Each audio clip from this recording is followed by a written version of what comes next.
Hey guys, thank you so much for tuning in to the Utterly Unfiltered Podcast, where we talk all about life in your late 20s, navigating everything you could possibly think of, and hopefully giving you some tips in the process of what we've found helps and works, and just some, that's Tash. I'm Cara, and you can tell it is utterly unfiltered. This is an utterly unfiltered podcast through and through, yes.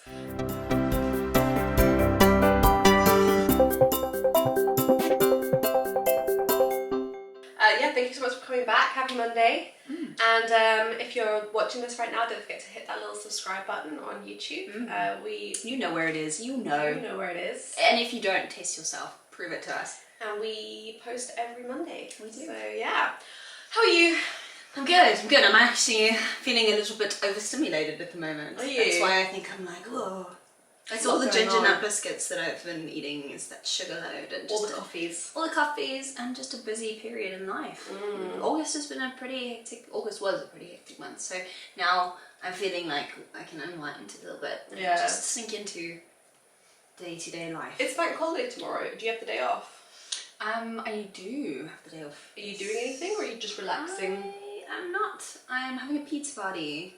Pizza and bins. So you're not relaxing? No, I should be. It's literally been 2.5 weeks of back-to-back social events. I think just spending time with Alex's, my partner's family, and then my family in Cornwall, and then wedding yesterday, and podcasting today. It's all good fun, but I do need some time. Need to decompress. Yeah. What are you doing? You're driving home tomorrow. Heading back to Oxford tomorrow. Yeah. Do you have a playlist ready?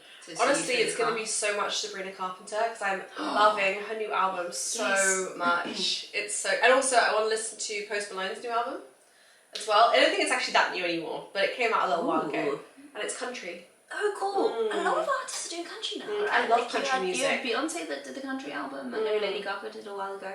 Very cool. I need to listen to that. Sabrina Carpenter.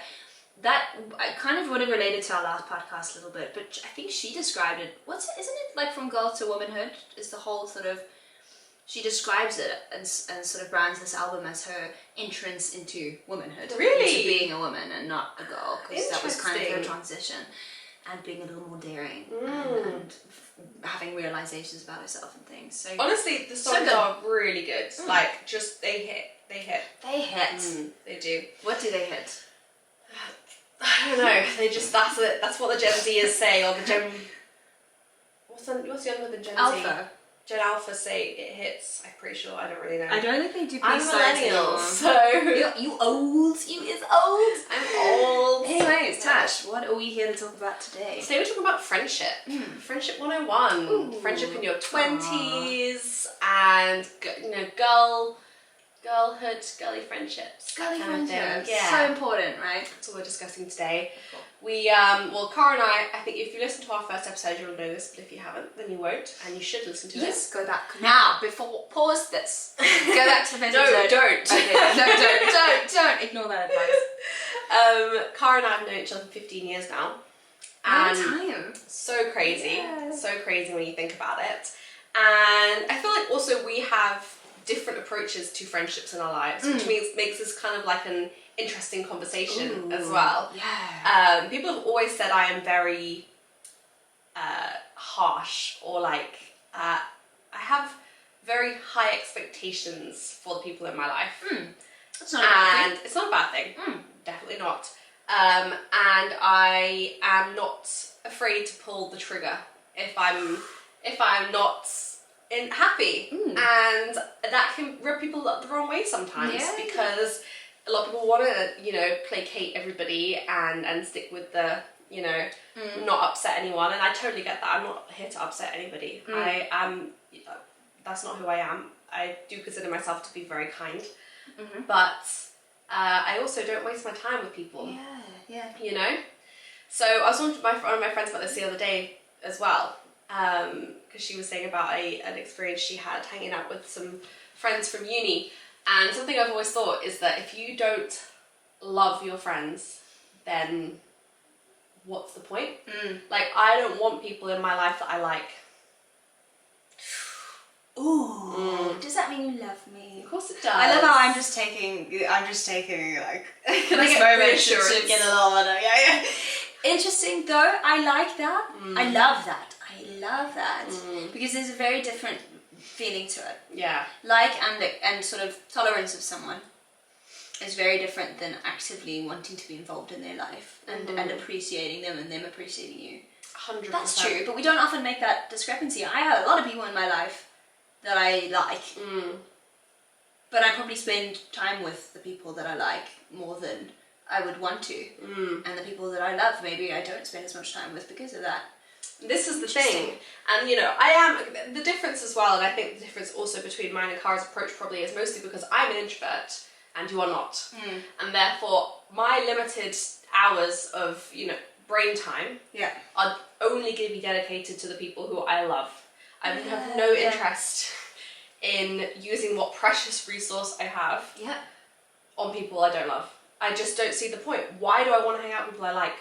I have no interest in that. Like, it's love or nothing for me. Ooh, love or nothing. Love or nothing. I like that. It's a good little catchphrase. But no, making light of it. But my dad has said something interesting, and not to compare to my dad, but my dad is now, like I mentioned, we just celebrated his 70th birthday, and he's very much at the point in his life where he knows or he believes that his time is somewhat limited, as I suppose all of our times are limited. And he says, I'm not going to waste it on people that don't serve me and that don't don't add value to my life. 100%. Someone else, actually Pam, who was sort of a little bit of a hidden guest in our first podcast episode. Our audience member. She was like standing outside waving to us, and it was so off-putting. We love you, Pam. But she says something interesting, which is if you, and it works both ways, if you aren't going to add value to something, don't go. Don't be involved in it. And if it's not going to add value to your life, don't accept it. Yeah. So it's reciprocal in a way that she says, like, she'll say, if I'm not feeling it, like if I'm not feeling up for socializing or being around people, no matter if I like or love them or who they are, if I'm really just gonna like sit there and bring the vibe down, I'm not gonna go. Yeah. And I'm gonna withhold myself because it's also knowing what you can bring to the table. 100%. That's super interesting. And I love that, and I love what your dad said, and that's exactly how I am. And I think it honestly is the truth of the matter. Like, why would I want to hang out with somebody who doesn't make me feel good about myself? True. Why? For obligation's sake? No. I have no interest in this. Like, there are people in my life who I met who I thought were interesting, or who I thought, had some, I saw the value in them or whatever, but we just didn't jive. And I'm not afraid to just be like, have a good life. Sorry, like it's not it's not. There's literally millions of people out there in the world. Like, if you don't have people in your life right now who you feel connected to, who you feel good when you're around them, and they feel good when they're around you, and you feel like you love, because it has to be love or nothing, then go and find people that you do, because they exist out there. I can guarantee it. It's easy to feel like that's not the case when you're in your small little bubble, your little world. Yeah. But it's never been easier, right? No. It's never been easier connecting with people from further afield. No.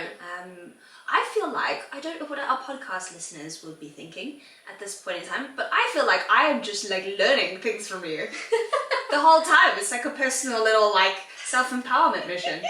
So I hope everyone else is getting that impression too. I'm here for laughter factor. Natasha's here for the hard-hitting advice, but I agree with you.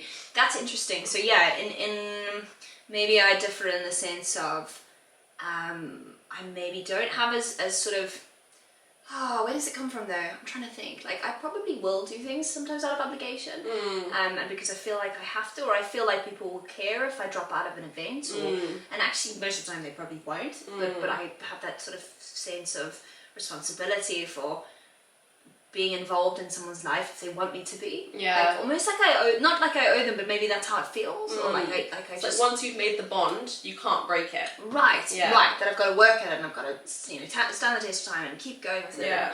And even if it doesn't serve me. No. And I think that's such an important life lesson to be able... It's like, it almost ties in with setting boundaries, right? And if people don't like the boundaries you set, that's their problem, and they can walk away from you at that point. Yeah. But it's being resilient in the boundaries you're setting and sticking with it.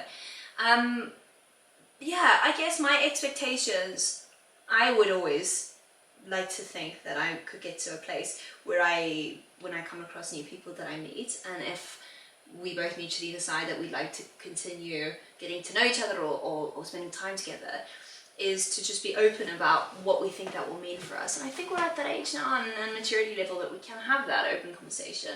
You'd like to think, right? That you could meet someone and say, look, I probably won't reply to you for 3 days at times, unless if there's something that's really gone wrong, or you need support or you need me, I will be there 100%. Like, you know where I live, come anytime, door is open. But if it's like we're chatting about general life and you're busy and I'm busy, like, I'm happy to take 3 or 4 days to reply to you, and I'm super happy if you take a week to reply to me, because I know that we will be there if we need, you know, and I am comfortable with that. Whereas I have some friends who maybe that doesn't really gel with them, and they actually feel maybe neglected or that they're not relevant to me if I'm not actively communicating with them. So we're trying to learn. It's like learning from other people too, and learning, okay, so maybe you know, it's like I could check in maybe a little more regularly, or when I do check in, maybe it's a phone call instead of just a text exchange, and they feel like their needs are being met, and vice versa. They could give me a little space, and they could appreciate that. Yeah, I may be active on Instagram. That's because I'm really trying to push my brand and my music. Yes. But that doesn't leave as much energy for communicating all the time with someone else about something. What this says to me is like the difference between like childhood friendships and adulthood friendships, though. Yeah. Because even what you just said there, if I'm active on Instagram doesn't mean I'm going to reply to a text message. Yes, that is how it should be. Like, you're trying to build a career for yourself on Instagram, and what you decide is worth your time is not up for anyone else to dictate. And if they've just sent you a message just like, you know, hey, how are you? How was your weekend? That's nice of them. And you should eventually get back or pick up the phone or arrange to meet in person. But it's not on the priority list, because you're grown up with responsibilities.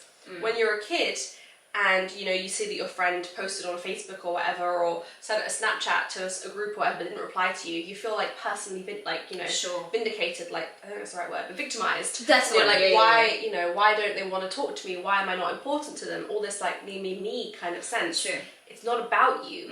It's about that person, what and it's about you. Yeah. Because the expectation is on you to respond.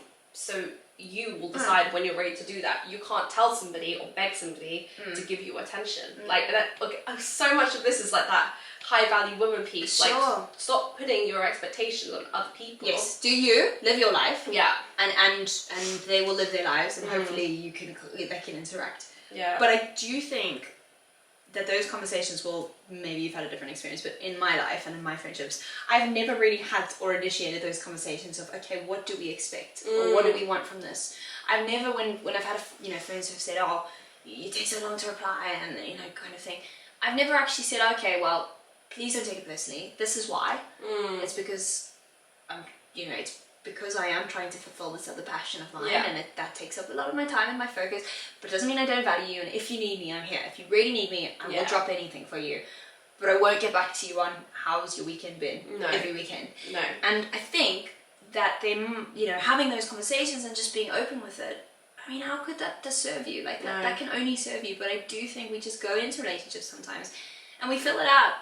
We don't have that conversation of, this is who I am, this is who you are, that's your communication style, that's mine. Yeah.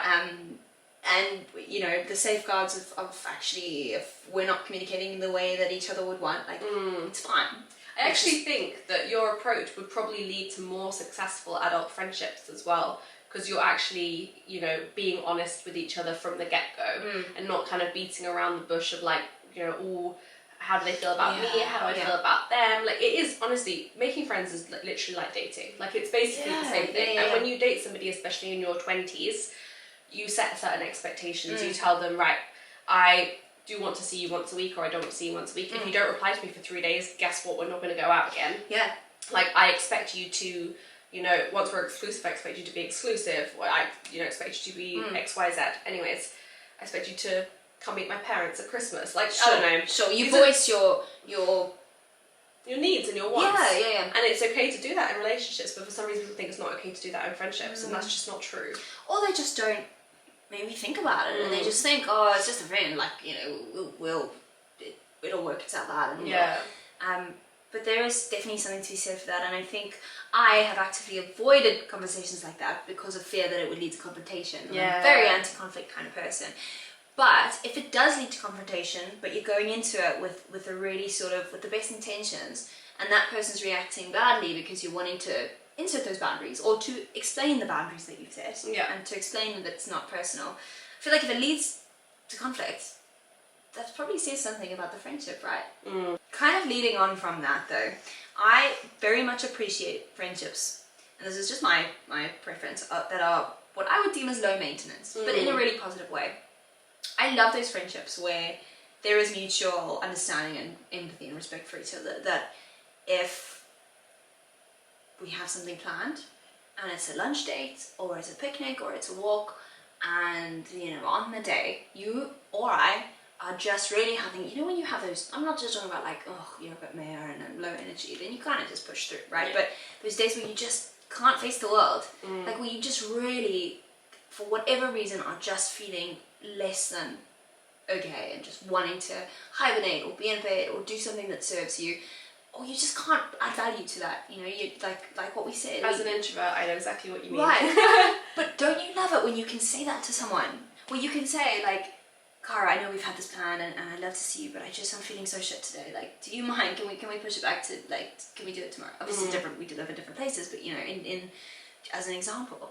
And I so appreciate when people feel comfortable enough to tell me that, and vice versa. I so appreciate when I can tell someone that and they can respond in the sense of like, in a supportive way. Like, hope everything's okay, don't worry, let's do it, But you have some, and I've had some people in my life that will not be an excuse for them. They will just say, pull yourself together. Like, be there in 2 hours. And that's just the difference between an adult relationship and a childhood relationship. If you're an adult, you have to realise that other people have good days, bad days, things going on in their life that they might not tell you about, struggles of their own, and therefore they're not always going to be able to show up for you 100% all the time. And having that expectation that you do want them to, having those really like high expectations of people, it just sets you up for failure as well, or you're not going to end up with people who really want to be around you. Sure. Instead, you're going to end up with people who feel obligated or like forced, but actually could have done with a day at home, I 100% agree. But some of those, when you say childhood and adulthood relationships, yes, that's how it feels. Like as adults, you think we'd be past this, but actually not everyone is, right? So that's the problem. That sometimes you are trying to reason with someone that maybe has more of the childlike mindset of relationships, or maybe they've been fortunate in their lives that they've had friends up until this point that have had that similar expectation of them, and it's worked, or people have accommodated and catered and pushed themselves and tried to please this person, and they're not used to someone coming in and being different, and maybe that's where they take it personally, but it's just not, it's just not. I know, I completely agree. So what do you value? What would you say are some of the things you really value in a friendship, personally? Ooh, great question. Great question. Well, something all my friends have in common is that they're incredibly loyal. I would say, I think once you nurture a relationship where you realise that you are supposed to be friends in each other's lives and you do love each other, then they are incredibly loyal to me, and that's definitely something I look for 100%. People who are kind, absolutely. People who are fun, absolutely. They're all things I look for in friendships. But I think, a bit of lore, Tash lore, is that I grew up around the world, so we travelled about every 2, 3, 4 years for a huge portion of my childhood. So actually, I don't have any friends from my childhood until I met my friend Alice when we were 10 years old. Yeah. And we actually met on a holiday, and we kept in touch, and we met up every year on a holiday, and I went and visited her, and she visited me, and we're still friends now to this day. She was my first ever friend, genuinely ever friend. I had people, and that's because I have the description of a friend as somebody I love, not somebody I like. Yeah. So yes, I did have acquaintances. Sure. And that's literally what people are to me. If they're not people I love and not my friends, they're acquaintances. Okay, yeah. And that's a good thing too. You should have acquaintances in your life. It's good to have people you can hang out with, connections, but they're not my core friends because I don't love them. And they don't love me. But until I met Alice, I feel like I tolerated everybody and they tolerated me my whole life. There was never anybody who, even to this day, I look back and think, oh, I wish I had nurtured that friendship. Or I think that we could be good friends now. They don't exist. It was genuinely, it was from Alice, and I was just looking at my notes here because I wrote something down the other day about this. But I said, I said basically, the reason I love my friends now is because they're the people I feel the most accepted by. And they also show me the good in myself, oftentimes where I didn't even know I had it, because there were huge portions of my early childhood where I had no confidence, was, you know, really incredibly insecure, incredibly introverted, incredibly socially anxious, all of these things. But all my friends I have now saw through all those experiences with me, which makes me think that they valued me not because of what I gave them, because I didn't give them anything for a huge period of my life. They valued me because they saw good in me. And that is what develops love, and I think genuinely it makes me emotional.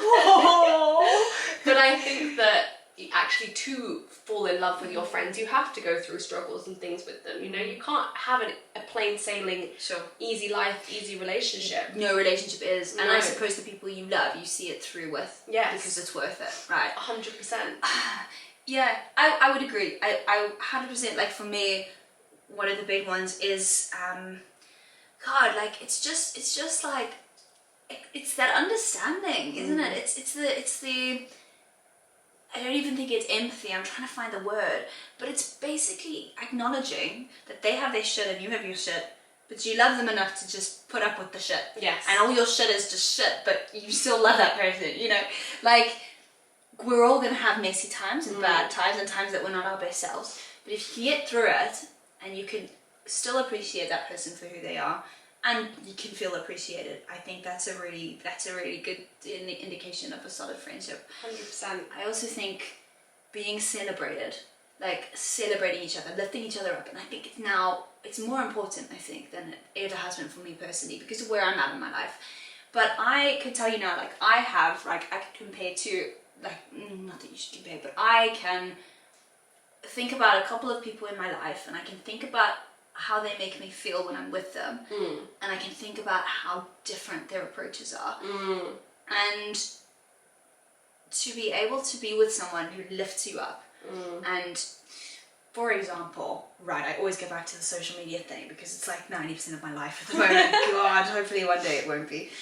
I have friends that will say, oh, stop taking pictures, like, you just put the phone down, like, put your phone down, like, enjoy the moment, like, you know, not everything's about you, like, haha, make jokes about it, right? Then I have friends who will be like, get this angle, oh, that looks great, like, turn your cheek that way, like, oh, the light's hitting you, oh, like, what can we, those are the people. They're the ones you want to be around. And they're the ones that I want to be that person for too. Yeah.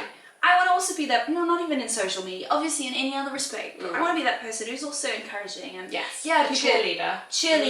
Being that cheerleader. 100%. My God. That is so true. Because life is so fucking hard without it. Yeah. You know, it's so hard. Yeah. And yeah. That is so true. I completely agree with you. I think that's something else, you know, it comes to what you value in your friendships, but they are the kind of friendships that last because you put the effort in back. And it becomes like you shouldn't ever have one-sided relationships, you know? And I think, you know, something you were saying earlier on about that feeling of acceptance and, you know, not always having to be the best version of yourself for them. That, I think, is what I mean when I say, you articulated it perfectly about, you know, loving your friends. Because if you can feel like that we have shit and they have shit and you all just have shit. And you just have, you know, no, but it was about, you know, having that acceptance of who you are and just not feeling like you have to put on a mask, because I think that's where I say, people say, you know, that I'm too harsh sometimes or whatever, but I'm like, if I have to put on a mask for you, then I don't want to be around you. It doesn't interest me and it doesn't make me feel good about myself, and it's exhausting, and you're not getting through me either, so what's the point? We're faking it, you know? In the relationships I have now, I don't express it enough to the people around me, and that's probably what also causes some of the friction, and I don't know always how to say it, but it's like, I am at a point in my life, similar probably to you, if I'm not speaking out to anyone, where I am figuring everything out, like I'm trying to find out who I am, and I am going through a process of trial and error, and I am experimenting with different what I'm wearing, the clothing I'm wearing, the music I'm creating, the people I'm hanging around with. I am trying to learn about myself or trying to foster myself, create myself, whatever, however you look at it. And there's not always as much patience expressed by other people, I think, in that sense. Like, there is a lot of offered sort of guidance and critique and should you be doing this, and should you be doing this, and what if maybe you should do this, and people that want to give their 2 cents about what it is that you're doing and why you're doing it, and the fact that it's like there's nothing better than someone being like, okay, cool, like, you're trying to figure yourself out, you're experimenting with your look, you're experimenting with your brand, it's not affecting me, you're not offending me, you do it and I'm there for it. And next week when you change your mind and you try something else out, like, I'm there for that too. Yeah. Like, do it. Do you. That versions that we talk about, right? And I love and appreciate it so much with someone when they don't expect you to be constant and the same all the time. Because I think there are certain friendships where I have changed and the tolerance for my change is not there. And there are other friendships where they have celebrated the change and they've been like, awesome, like, you're trying new outfits out, cool. Yeah. Or you want to try out a new, like, restaurant, go there. And, like, people that want you to evolve and they don't want you to be stuck there, because people want you to be stuck, because if you're stuck there with them, then you never leave, right? And but it's not healthy. Not one of my friends, when I quit my job, said to me, how are you going to pay your rent? Yeah. Not a single one of them. So interesting. They don't bloody care, do they? Yeah. They just know that I'm happy. Yeah. That's a good thing. And they know it's your business anyway. Yeah. There's not for them to worry about with how you're going to pay your rent. But people that want you to grow and evolve and change and be there for it, I think I love that. I really, really value that. Because life is hard enough and change is hard enough if you're facing it in a wave of criticism from people that supposedly love and support you, and sometimes you just want the cheerleader. I think as well, like, I have a handful of friends and I've curated them very carefully over the years, and I literally could count them on 2 hands, and I'm so happy with that. Like, I am so, if I have a weekend and I keep my weekends free a lot of the time because I am introverted and I need time to myself, if I have a weekend, I get to hand pick who I spend my time with.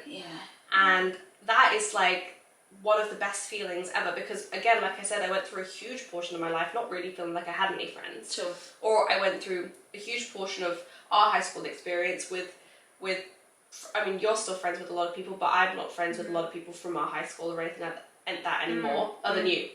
And obviously. we're in that, like, tolerating each other sort of. Yeah, I only really like her. Yeah. It's just that we've got this podcast going together now. It's a bit awkward because we have to spend time with each other. Maybe one day we will. No.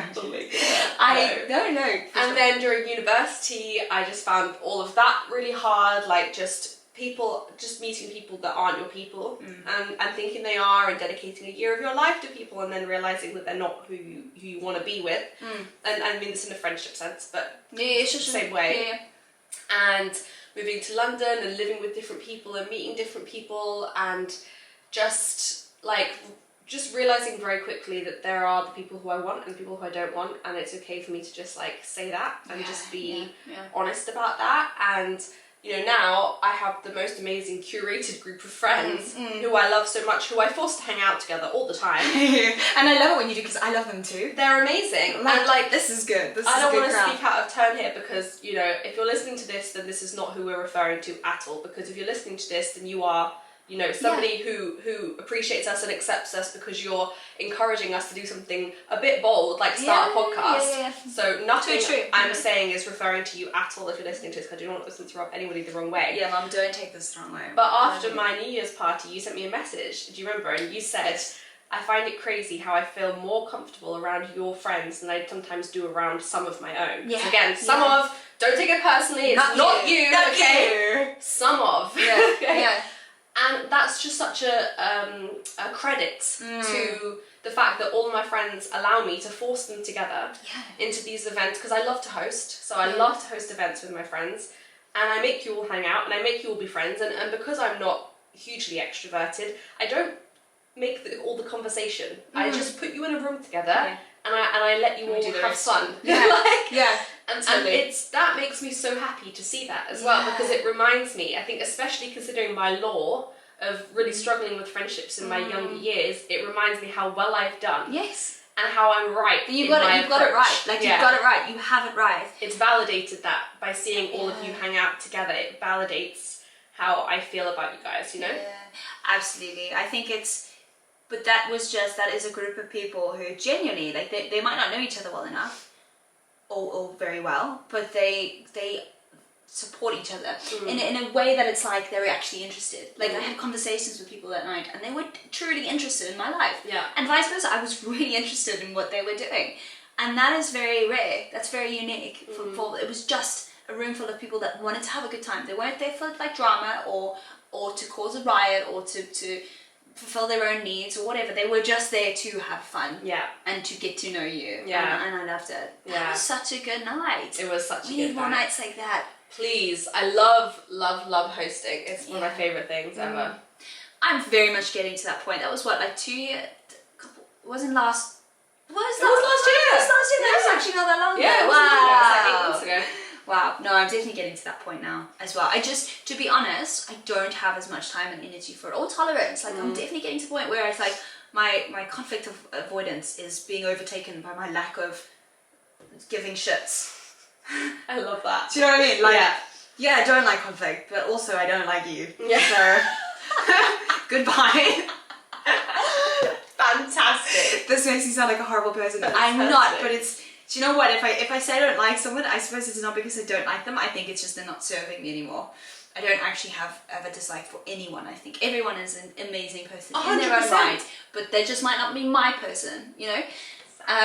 So Nail on the head. Nail on the head. And also this podcast, another podcast I listen to. Is it okay that we listen to other podcasts? No, Do but we okay. commit ourselves? I'm so sorry.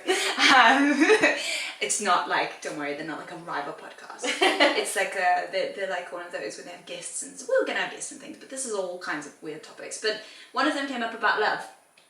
And it was something to do with, I think it was a psychologist or a doctor or someone who'd done studies about love.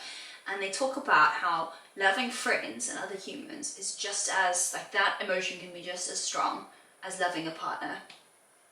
Like, you know, obviously your partner is the person that you kind of nurture a life with and build a life with, but the love that you can experience for other people can be just as significant to you in your life as that love you share with that other person. It looks different, like it's a different relationship, but the function is there in it. And that's honestly why they're so important as well, because at the end of the day, like, obviously you hope that your partnership is forever and that that's the case, but you just never know. Yeah. And if you leave everything onto your romantic relationship, you're leading it all onto one person. Yeah.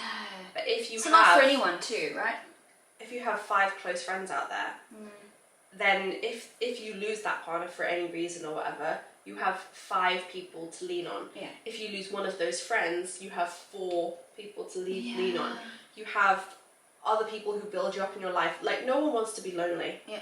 And I think that is such an important factor here as well, because oftentimes you can feel more lonely with more friends that don't understand you. They're wrong people. Than you can with a handful of people who, and that was my experience. 100%, 100%. You could be in a room full of people and still feel alone, and that's I think when you know, right? Because they're not seeing you. They're not seeing you. You're actually not there. You're there in physical form, but you can't be there for whatever reason because they probably won't accept it. In any other way, shape, or form, you can't be there emotionally or spiritually or cognitively. Like, you're there, but you're there acting as a little like function of their situation. Yeah. And I that's a very different feeling. And actually on that, it's a good point. Vulnerability is a massive, we're talking about values and friendships, and I need to ask you back what your ones are in a minute, but something I've realised as well is, like, vulnerability is something that I've always found hard. I'm much more likely to run away than I am to embrace any form of vulnerability, and that even means me just telling people things about myself or whatever. But all of my friendships are with people who are naturally very vulnerable people. And by doing that, they give me space to be vulnerable back. Sure. And therefore, I can form such deeper friendships with those people, because vulnerability is key to any friendship. You can't have any kind of relationship without vulnerability, really. Because you're sharing something with that person that links you for life. You can have the like relationships, you can have the acquaintance relationships. Yes. But I think if you have a love relationship, I feel like that's what brings you into that, you know, because it's so much trust that you foster with being exactly. vulnerable with someone. Trust. And you're only going to trust people that you really fucking like, you know, or love. Yeah, no, for sure. So what are your values in friendship? Pretty much built on them as you're going. Like, I think that giving you space to evolve and being your cheerleader, I think are two really important ones. Like feeling supported and feeling like you're, I guess, encouraged to explore who you are, and that you're encouraged to not have your shit together and to mess things up, and that's like, you know, that's encouraged. And I love that. And then I guess it's the what would another one be? I think,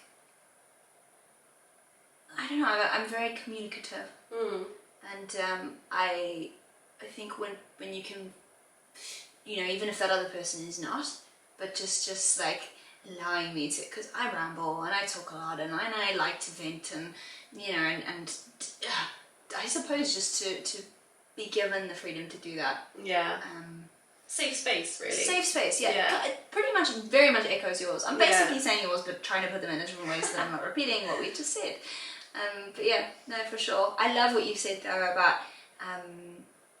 your people and having your sort of curated list of friends. And I think that's so vital, because when all is said and done, and you need someone there to be there through the shitstorm, because life will offer up, serve, you know, up a few of those on a golden platter. You just want someone there who you know is going to help you crawl out of the hole. You don't want someone there who's just like, and that problem, the person that you probably don't want there wouldn't be there anyway, because they're probably going to be the person that wants to be there for the fun stuff. Yes. I have had a couple of friends who, again, not you if you're listening, because you clearly are happy to tolerate and go through this journey with us too, which speaks volumes. But yeah, I've had friends with they're there for the fun time. They're happy to have fun with you. But God forbid anything's really wrong, or something's, you know, you're not having a good time or a good experience. They're nowhere. They're like tumbleweed, you know? And you're like, well, sorry, if you can't, you know, if you can't be there when I'm crying, you can't be there when I'm laughing. Exactly. Right. It's exactly. But and vice versa. Like if I'm, because I'm probably going to be that person to someone too. You know, I know because you're not supposed to be friends. Right. But if someone is having a shit time and I'm not there for them, then cut me out of your life. Don't waste your time on me. Yeah. You know, it's the same goes. That's a very good point, because I don't want what I've said here to kind of come across as like conceited, or like, you know, I think I'm better than anyone else, because what you just said there makes so much sense. Like, it works both ways. Yeah. Please don't try to force me to be in your life if you don't think that I am supposed to be there. Yeah. Like, that's not... If I'm not serving you. Yeah. If I'm not serving you and because we're all different, and I'm only giving you a certain amount of myself. Sure. And if it's not what you want or need from me, don't waste your time on me. No, please. Move on with your life and find people that you... Please. Yeah. Please. Bugger off. No. I also mean it in the... Like, God, we know... come on, you and I feel like we know all too well, I think. Or we'd certainly get wrapped up around our own flaws, and we're not claiming to be perfect friends whatsoever. I think it's just realising that there are different people for different people. And if you're with, you know, investing time and energy in someone who's not going to maybe do the same for you or give you what you need, it's okay to let go. People are there for, what did they say, a season, a reason, or a lifetime. 100%. Sometimes people are there to teach you, sometimes they're there for good, sometimes they just are ships in the night, and that's all fine. It doesn't have to all be a final, like, you know, I'm going to live and die with you. I always say something to one of my friends in particular, I've said quite a few times, is about men, but it refers to friends too. They can be a good person, not be your person. Yeah, true. And there is a difference. Yeah. There absolutely is a difference. And actually, there are, you know, times where I haven't been the best version of myself, and where I've had friends that haven't either. So it's almost more important that they're your person than a good person. I mean, obviously, yes, that they're a good person and not like an evil psychopath who's going to kill you in the night. But you know what I mean? Like, they don't always have to... And that's the difference. Like we were saying, it's like they can be a shitty version of themselves. And I can be a shitty version of myself. And they'll stick with you through it, you know? Yeah. They'll forgive you and they'll... Because it's love, not like... Yeah. It's not contingent on anything. No. Yeah. That unconditionality to it. Oh, Amazing. Nice note to end I feel like this was a long episode, but clearly we had a lot of good stuff to say. Yes. Yes. Full of friends. Well, thank you for being our friends and Yes. listening to the podcast. Thank you. We like you. That feels pretty mean now. We love you for listening to us. Ah, we It do. means We a love lot. you so much. Love you love. Yes. I feel like that's probably going to be taken the wrong way. You love. Please, did we say all that stuff? No, go for it. All the pizzazz, like, comment, subscribe, listen, share with friends. Utterly Unfiltered on Instagram, TikTok, and YouTube. Thank you so much. We will see you next week. Amazing. Have a great week. See you on Monday.